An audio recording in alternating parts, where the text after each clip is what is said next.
Usually the salt is piled up to the ceiling. We use about 55,000 tons per year. It's the cheapest way to de-ice. Salt is a necessity in this weather, but to raise awareness of this salt issue. That they ration salt in 20. Every winter, mountains of salt are...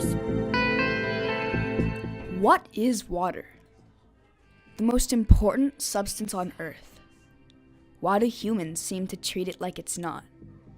We use it to drink, to bathe, to clean. Without it, there is no life.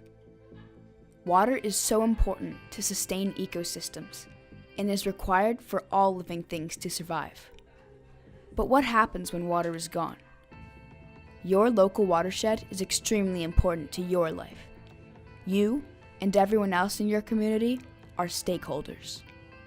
The well-being of our local watersheds determines our quality of life.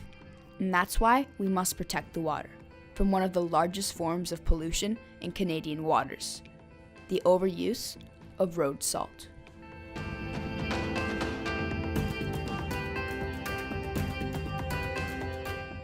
The watersheds in the GTA are the Don Valley River, the Humber River, the Rouge River, Highland Creek, Duffin and Carfers Creek, and the Etobicoke and Mimico Creek. Watersheds are bodies of water in which receive runoff from streets, hills, and roads, then flow into the larger bodies of water such as the Great Lakes. The salt levels that our watersheds are reaching are getting dangerously high. This issue can be the cause of many deadly diseases if we do not get this under control. Some examples of these diseases are hypernatremia, cardiovascular disease, kidney disease, edema, stomach cancer, and more. In our community of the Distillery District, you can see the deterioration of the ground and cobblestones from the overuse of the road salt. To look at the difference of water quality in our local watershed, the Don Valley River, we collected samples of water from the river. We also took samples of ordinary tap water. We looked at 2 samples under a microscope to clearly analyze the difference in water quality. The results of the microscope analysis were subtle but apparent. The sample from the Don Valley had many bacteria particles and multiple moving organisms.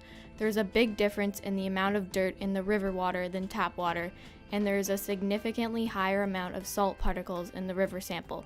Road salt gets stuck in dogs' paws and they eat it because it is uncomfortable. Animals eating road salt leads to vomiting, sickness, and scratched intestine, which can cost lots of money in vet bills. It's time we start looking at natural alternatives to traditionally used road salt to ensure road safety. Some alternatives to the harmful substance consist of cheese brine, cat litter. Beet juice is our personal favorite because it is cheap, natural, and effective. We put road salt on a small sheet of ice for 10 minutes, then observed the result. We then compared it to the use of beet juice on ice for 10 minutes. As you can see, they were almost identical. We decided to take action on this issue. We have created a website to raise awareness in the GTA about the overuse of road salt. Our website is a movement called Beat the Salt, in which we use to educate Torontonians about salt alternatives, specifically beet juice. Road salt is a much larger issue than we ever thought it to be. Take action on this issue. Use salt alternatives. Educate others on the negative effects of road salt. It all starts with you, taking action in your community to make a difference. Answering our earlier question, what is water? Water is you. Water is me. Water is all of us. We are important to our community, just like water. We are living like water, and we are a movement. Don't bystand, take action, and beat the salt.